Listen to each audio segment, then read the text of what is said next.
Finish eating first. There's no hurry. Yeah.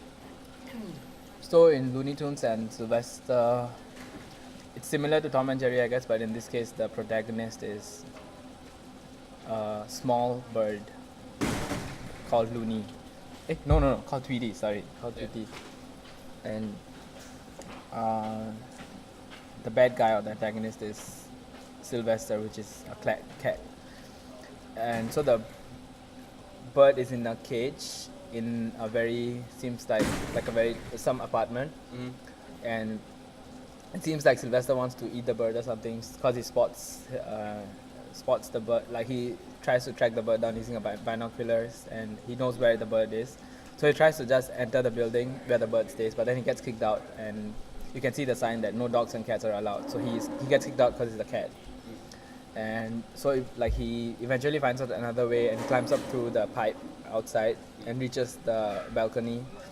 But this time Tweety, right? Yes, she runs out and she calls for help, and her master comes, like her owner, and then her owner beats Sylvester off the balcony and asks him never to come back again to the house.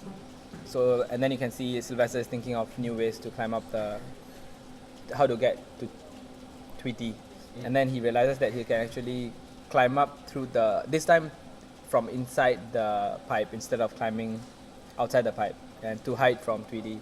But then Tweety sees him entering the pipe.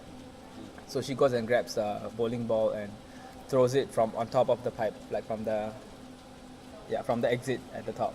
And the ball, you can see the pipe becoming huge where the ball hits Sylvester, and then he comes out from the bottom rolling because the ball is inside him, the bowling ball, and then he rolls to the bowling alley, and there you can hear the sound of the pins falling, and that's when you know that it's ended.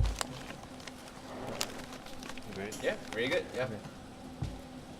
And the next one? Yeah. Let's continue. Should you talk to me or you guys? Yeah, talk you guys, I guess. Okay. Yeah. What was next? Oh yeah, the green curry. There are many. What is the difference between like green curry and red curry and all these different curries? Oh, here I'm quite interested also. Honestly, Your girlfriend is Thai, is it? no, she's Filipino Canadian, but she grew up in Thailand. Okay. So her parents live in Chiang Mai. So since she grew up there, so she's like knows how about Thai food and stuff. Honestly, green curry is green in color, Yeah. and Is it a coloring or no, it's not coloring. The ingredients you use, like the there's leaves? Is it? the leaves, and you use green chili. That's the main thing that I makes see. it green. Awesome. So you have to use green chili, and I think there's no such. Is there red curry? Okay, like there is red curry, but I don't know. Red curry is. I only know what green curry is, and Can you describe how to make green curry? like how I described it Yeah. to you. How you describe it? Yeah.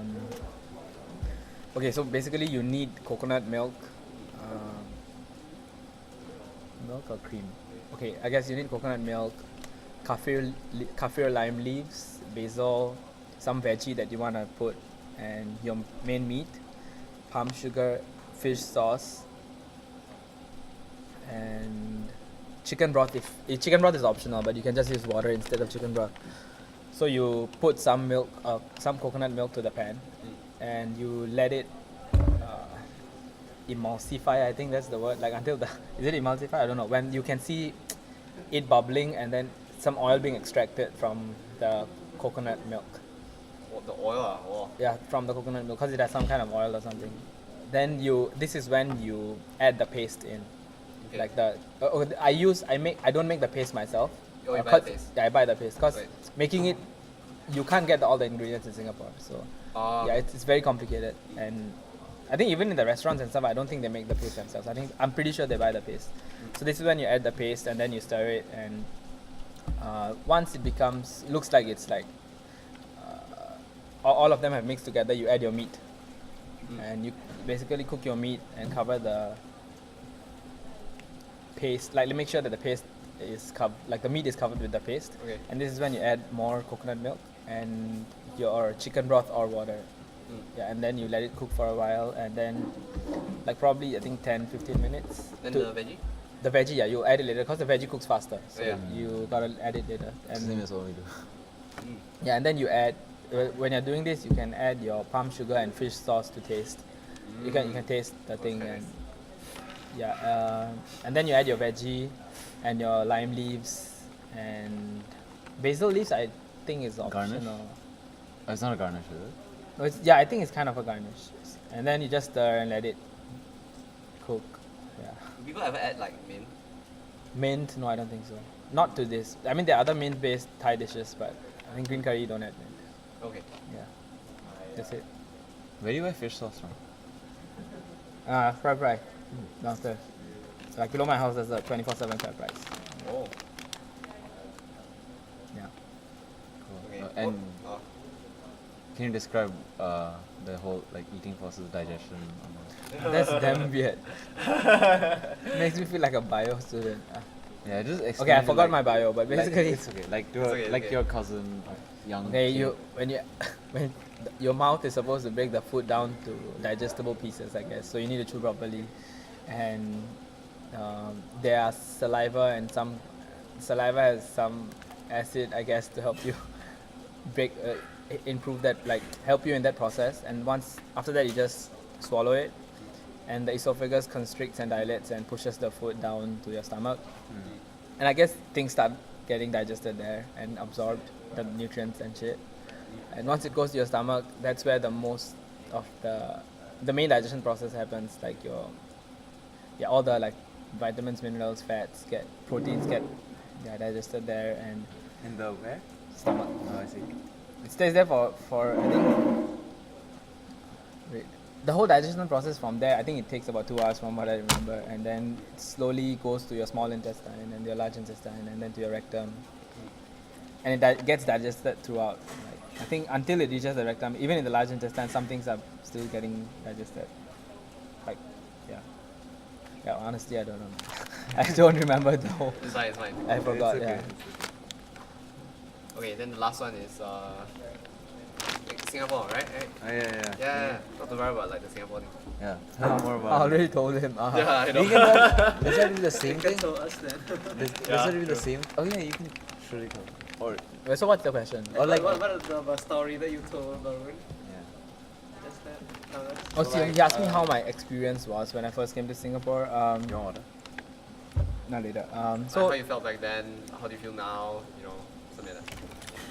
I was pretty glad that I came to Singapore because I was happy to leave India. Unlike my Yeah. other friends who were kind of homesick. Like on the last day when I was still flying, I was like, oh fuck, thank God, like, I'm leaving. Because my parents were pretty strict. So staying in home is something I've never.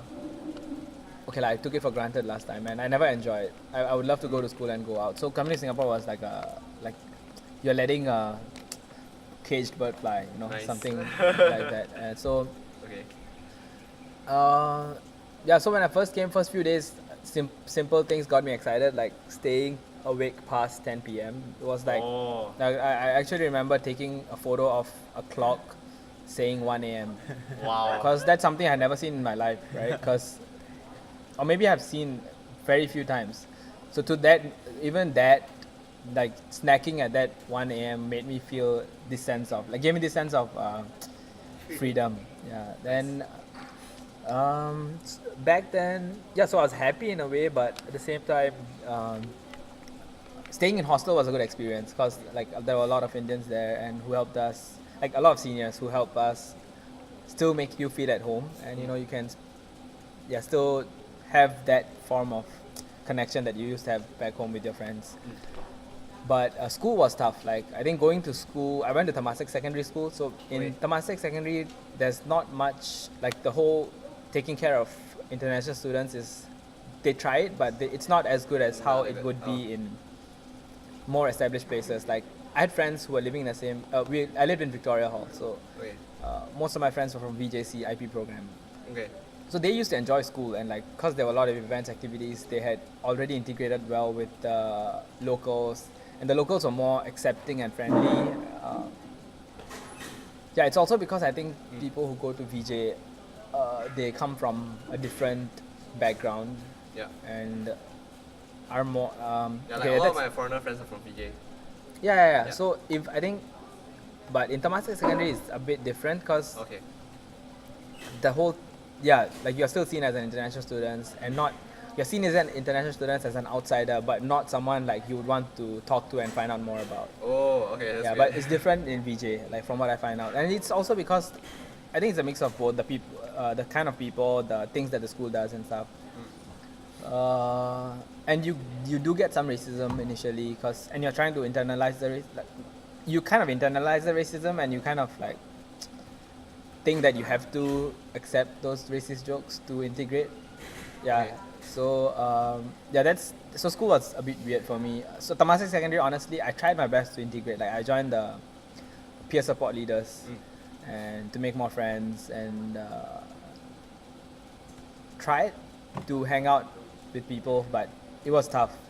And because once you have set an impression of being an international student, you can't just suddenly one day start speaking Singlish and expect them to accept you, right? So it's weird. So yeah, school was tough. So I didn't really like going to school back then into Temasek Secondary, but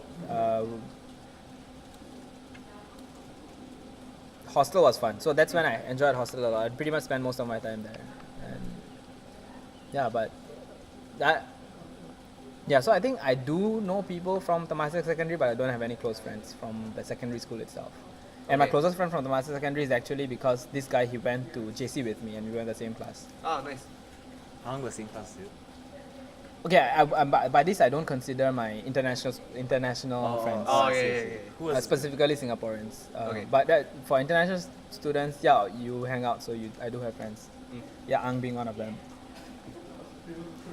Wait, is Ang that dentist guy? No. Oh, yeah. No, that's Karang. That's Lee Shu. Oh, you Oh, don't no. know. He doesn't. He doesn't KE, but I don't know. Who? Lee Shu is my batchmate in PJ. Dentist also. Funny guy. Yeah. Are we done? I think we're done. Kinda, yeah. Okay. Nice. Okay, cool.